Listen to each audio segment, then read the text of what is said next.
Hey friends, welcome back. It's your favorite investment strategist, Larry, and today we've got an important topic where we discuss dividend growth stocks and the best dividend growth ETF in today's investment environment. Now, this video has been designed for beginners, but it's a very timely topic given that we have such incredible market uncertainty, and I want to help you understand how to diversify your portfolio during this period of time. So I'm talking about my list of the top 5 dividend growth stocks in my watch list, some of them that I'm actively awaiting entry when the price points are right.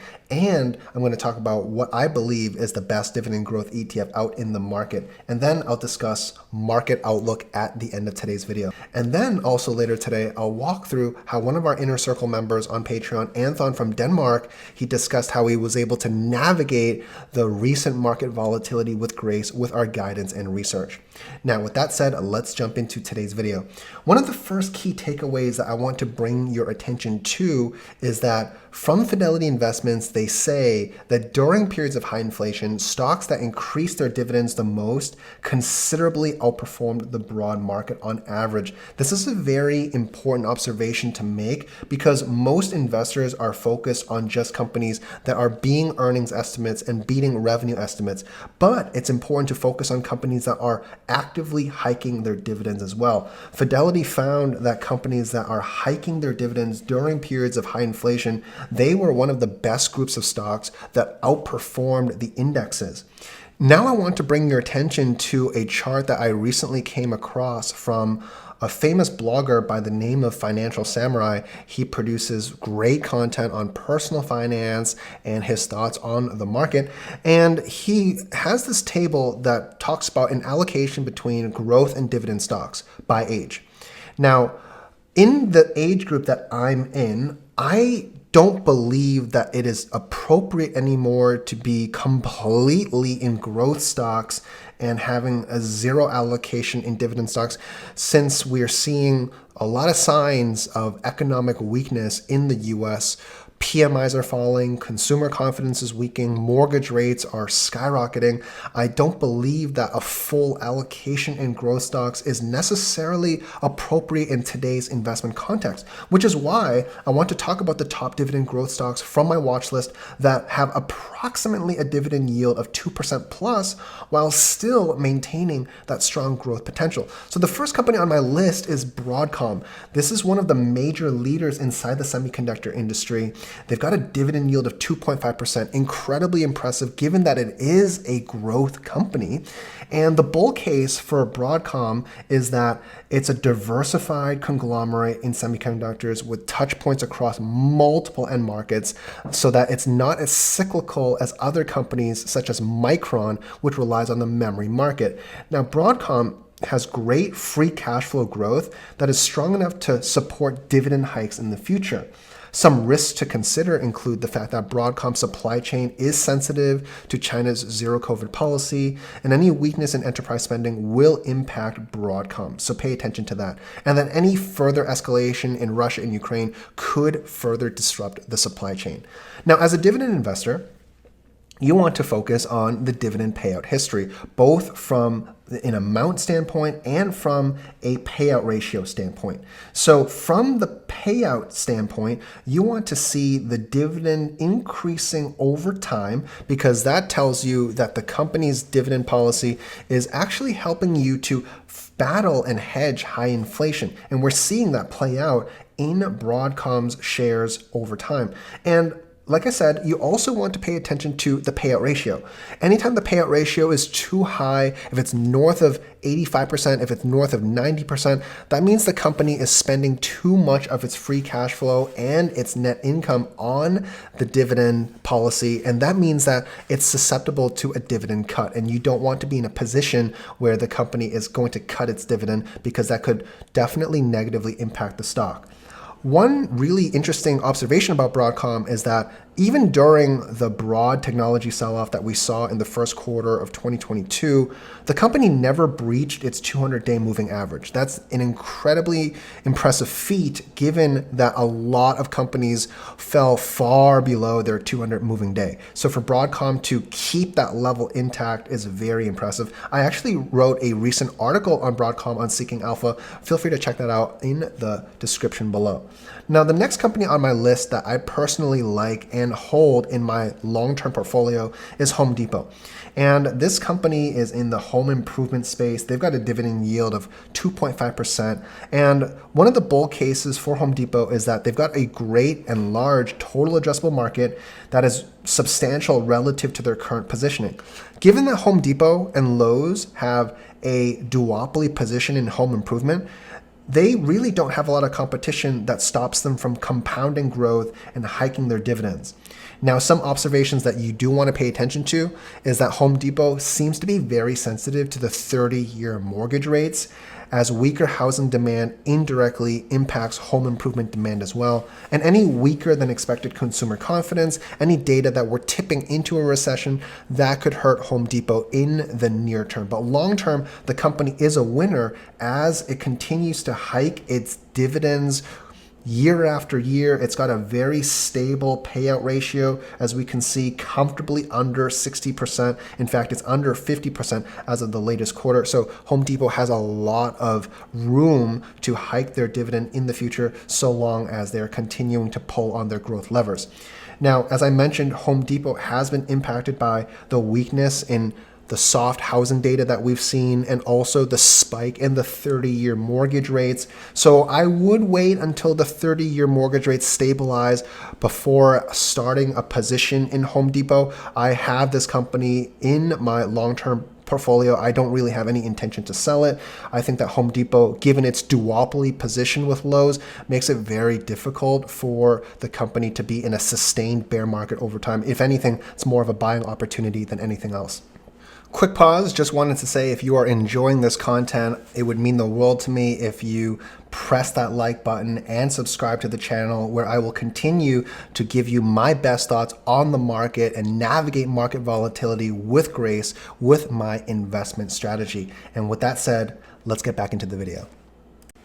Up next, I've got Qualcomm on my list, and this is another leader in the semiconductor space, a dividend yield close to 2%. Once again, that's very impressive given that Qualcomm is a growth company. And even after considering a hawkish Fed, Qualcomm's valuation is quite attractive at 12 times PE relative to the opportunities in their end market. And because they have these secular tailwinds from 5G and such a strong liquidity position, Qualcomm is a great dividend growth company for investors to consider. Some risks to consider, once again, include the fact that it is a semiconductor company and therefore very sensitive to military rhetoric between Russia and Ukraine, given the supply chain disruption. And just like chips in the tech sector, they are quite vulnerable to any further decoupling between US and China, as that could hurt Qualcomm's ability to execute across their addressable markets. Now, in their dividend payout history, we can see that they steadily hike their dividend year after year, and their payout ratio is quite healthy, under 50% as of the last several quarters. So because of that, Qualcomm is a great company to consider on your watch list when it comes to looking at potential dividend growth companies. Once again, Qualcomm has been impacted by the tech sell-off.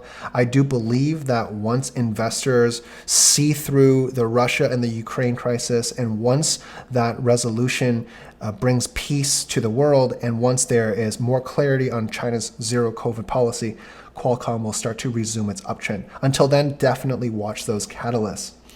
Now, the next company on my watch list is Intel, and Intel is in my long-term portfolio. I don't touch Intel because it's a company that requires years of execution, and in the meantime, I get to pick up a yield of close to 3%. The bull case for Intel includes that it has a very strong foundation to execute, and it has the US government's support in its corporate growth. And given its market leadership position, there is a limit in terms of its downside in the event of a significant bear market. Its valuation is also relatively attractive as well. Some risks for Intel include the fact that it's very heavy in a current investment cycle, which could weigh on margins in the short term. Intel faces stiff competition from AMD in its end markets as AMD's product roadmap continues to impress. That said, that won't impact the dividend yield and that won't impact the dividend payouts that Intel has issued shareholders historically. We can see year after year, the dividend payouts continue to increase and the payout ratio continues to be relatively healthy under that 50-60% threshold. Once again, very impressive for a growth company to be issuing a dividend yield close to 3%. Now, for Intel's technical setup, just like with other semiconductors in the tech space, it's important to watch the Russia-Ukraine crisis and China's zero COVID policy to start to relax before we start taking a much larger position from here, because without those obstacles removed, then there are going to be ceilings in the intermediate term for Intel, for Qualcomm, and for Broadcom as well. Now, the last company on my list is Johnson & Johnson, ticker J&J, and this company is one of the leaders inside the consumer healthcare industry. They've got a yield of 2.36%, and healthcare is one of the off-the-radar sectors that typically performs better in risk-off environments. They've got a great rock-solid balance sheet, and it's a very steady business model in this economic climate. J&J is not very cyclical. Now, given the popularity, though, of the value trade, you're going to see in just a moment that J&J's valuation is quite elevated compared to its history. And the way the stock is trading right now, it's looking a little bit like a momentum stock, which is uncharacteristic for a dividend growth company. So be cautious about entry points at the latest level. With that said, if we take a look at the dividend payout history, J&J continues to hike their dividends incrementally year after year. That's always a positive sign. And if you take a look at J&J's payout ratio, once again, it's in a very favorable range, comfortably under 60%. There's really no risk of J&J cutting their dividend even during a bear market or a recession, given their strong non-cyclical business model. Now let's take a look at the technical setup behind J&J, and we can see that it's actually trading at all-time highs while the rest of the market is under severe stress. And that's because it's a very strong value name that is non-cyclical. It has a very durable business model. And once again, it has that dividend yield. So it has the attributes that Fidelity was discussing at the beginning of the video that makes for a strong outperformer in this market. Would it be wise to chase J&J at this level? Probably not. I think waiting for a retracement for J&J would give you much better entries from here. But longer term, this is a great company to follow given their powerful business model that is durable even during market recessions. Now, let's jump back into the market environment by discussing the Fed's latest minutes. And I expect more hawkishness ahead from the Fed to battle inflation. And the Fed is paying attention to the Russia-Ukraine situation. They are paying attention to the declines that we've seen in the S&P and the NASDAQ. However, in their latest minutes, they are discussing the fact that they do believe that a move to a tighter policy stance could be warranted.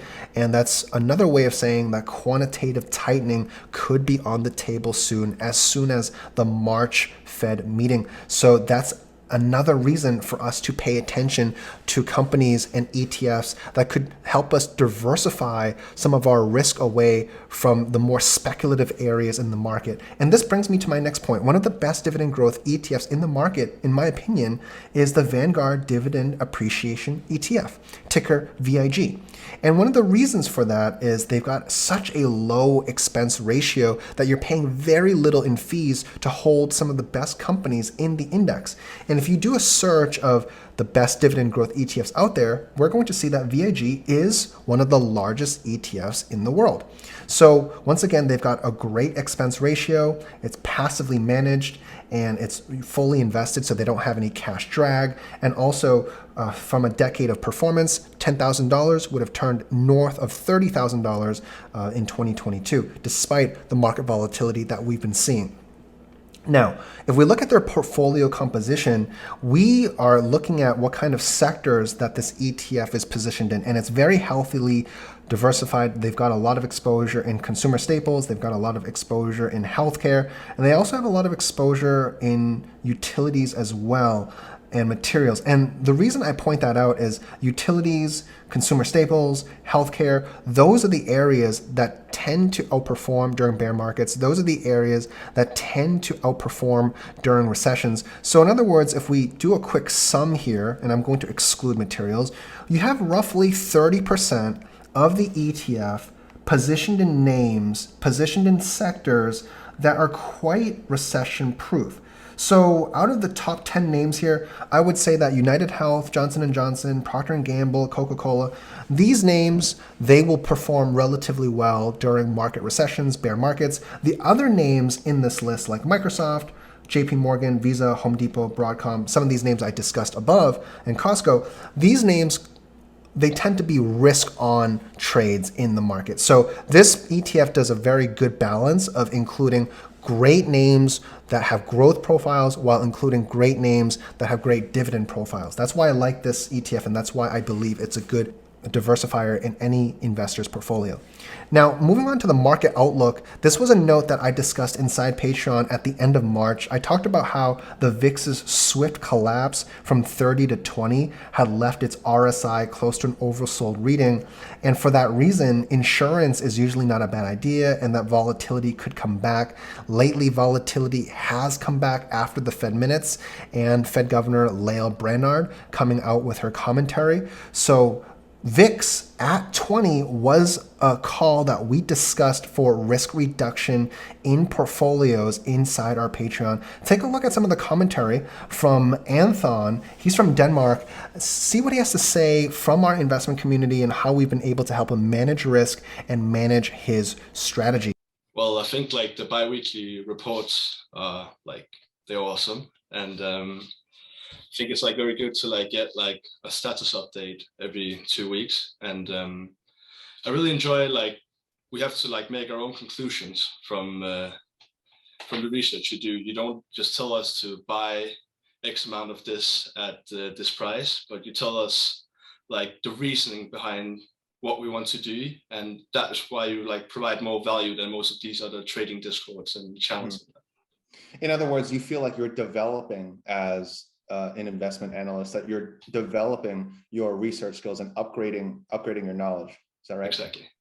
Very good. The last thing I want to discuss is a quick market outlook. I do believe that we are in a tricky environment now. The rebound, the easy money from the rebound has happened. I believe that we're in a holding period. I believe that we're in price discovery. For shorter term trades, I alerted our community that I've made some tactical reductions on Nvidia, Shopify, and PayPal. And if the S&P falls under 4,500, I'll be reducing some margin and increasing some cash positions in the case of a further market retracement. This is for risk management purposes. Of course, people who want to hold long term and people who want to hold through the volatility should continue doing so. But some of my viewers are a little bit more intermediate term in nature, and that's why I discuss this kind of tactical strategy from time to time. With that said, long-term investing is the way to go. So for most investors listening to my video, I don't believe that at the moment that they need to make any adjustment at all. So if you're new to my channel and you liked the content today, turn on that bell, smash that like button, and I will see you next time. Once again, my friends, I will see you in my next video.